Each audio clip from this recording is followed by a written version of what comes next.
வீடியோலேயே கூட சில சொல்லியிருந்தாங்க, எண்ணூரில் 9 பேர் அனல் மின் நிலையத்தில் கட்டுமானம் பணியின் போது இறந்துருக்குறாங்க அப்படின்னு. அதில் என்ன நம்ம புரிஞ்சுக்க வேண்டிய விஷயம் அப்படின்னா, இந்த மாதிரியான ஆலைகளில் அதே மாதிரி இந்த மாதிரி மின் நிலையங்கள் இந்த மாதிரியான விஷயங்களில் எல்லா ஒர்க்கிங் ஸ்டேஷன்லேயுமே தொழிலாளர்களுக்கான பாதுகாப்பு அப்படிங்கிறது ரொம்ப மோசமானதாக இருக்குது. இதில் பார்த்தோம் அப்படின்னா கிட்டத்தட்ட அஸ்ஸாம் தொழிலாளர்கள் தான் இறந்த 9 பேருமே. 2 விஷயம் அதில் புரிஞ்சுக்க வேண்டியது இருக்குது. ஒன்று ஒரு ஒர்க்கர் அங்கே எப்படி ட்ரீட் பண்ணப்படுறாரு, அவருக்கான சேஃப்டி மெஷர்ஸ் என்ன இருக்குது அப்படிங்கிறது ஒன்று. இல்லை நம்ம ஹிட்டனாக தமிழ்நாட்டிலேருந்து என்ன பார்க்க வேண்டியது இருக்குது அப்படின்னா, இறந்த 9 தொழிலாளர்களும் வடமாநில தொழிலாளர்கள். அப்போ வடமாநில தொழிலாளர்கள் மீது நமக்கு இருக்கக்கூடிய கரிசனம் அப்படிங்கிறது எப்படி இருக்குன்னா, நம்ம வேலையை பறிச்சிட்டான் அப்படிங்கிறதோட சேர்ந்ததாக இருக்குது.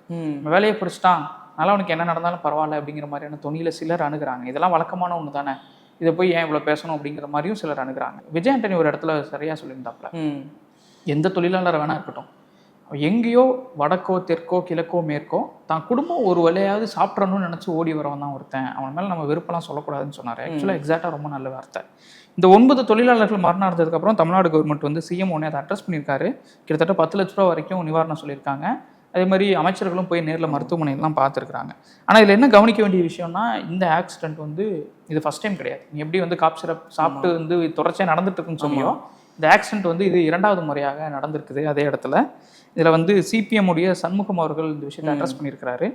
அவர் என்ன சொல்லியிருக்காருன்னா, இழப்பீட்டு தொகைகள் போதாது, குடும்பங்களுக்கு கூடுதலாக கொடுக்கணும், கம்பெனி சைட்லேருந்து கொடுக்கணும், சேஃப்டி மெஷர்ஸை நம்ம ரொம்ப ஸ்ட்ரிக்டாக ஃபாலோ பண்ணணும் அப்படிங்கிறது நம்மளும் அதான் சொல்ல வரோம். பணி செய்யக்கூடிய இடங்களில் தொழிலாளர்களுக்கான பாதுகாப்பு, வேலை செய்கிறவங்களுக்கான பாதுகாப்புங்கிறது ரொம்ப முக்கியம். இப்போ இது பாரு, இந்த 9 குடும்பங்கள் அஸ்ஸாமில் ஏதோ ஒரு மூலையில் வாழ்ந்துட்டு இருந்தவங்க, அவங்க தங்களுடைய இடத்த விட்டு, குடும்பத்தை விட்டு, குழந்தைங்களை விட்டுட்டு தான் குடும்பம் நல்லா இருக்கணும் ஏதோ ஒரு வகையிலன்னு சொல்லிட்டு இங்கே வேலைக்குன்னு வராங்க.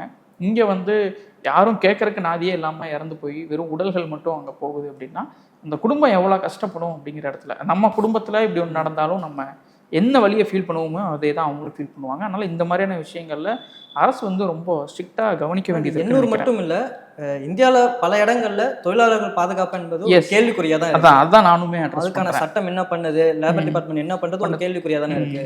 இன்றைக்கி தமிழ்நாட்டில் நடக்கிறது இங்கே மட்டும் கிடையாது, தமிழ்நாட்டில் இயங்கக்கூடிய பல்வேறு கம்பெனிகளை இப்படி ஆய்வு நம்ம பண்ணோம்னா எத்தனை தொழிலாளர்கள் ரொம்ப டேரிங்கான டீட்டெயில்ஸ் நம்ம கிடைக்கும். ஆனால் அதுக்கான டேட்டா இப்போ எதுவும் நம்ம கையில் இல்லாததுனால எதுவும் தெரியல நமக்கு எதுவும் எவ்வளோ நடக்குதுன்னு.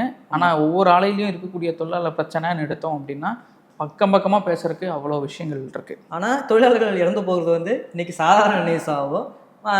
மெயின் ஸ்ட்ரீமுக்கு விஜய் போன்ற ஆட்கள் அதை அரசியல் பண்ணாலும் விஜய் போன்ற கூட்டங்களில் இறந்து போகக்கூடிய செய்தி மட்டும் இது நமக்கு வியாபாரமாக இருக்கும்னு சொல்லக்கூடிய அளவுக்கு தான் இன்னைக்கு நியூஸ் மீடியாவை வியாபாரம் பண்ணிக்கிட்டு இருக்கு. ஒரு பக்கம் இந்த செய்தி விற்பனையால் நமக்கு லாபம் அப்படின்ற மாதிரி தான் நியூஸ் பண்ணுறாங்க.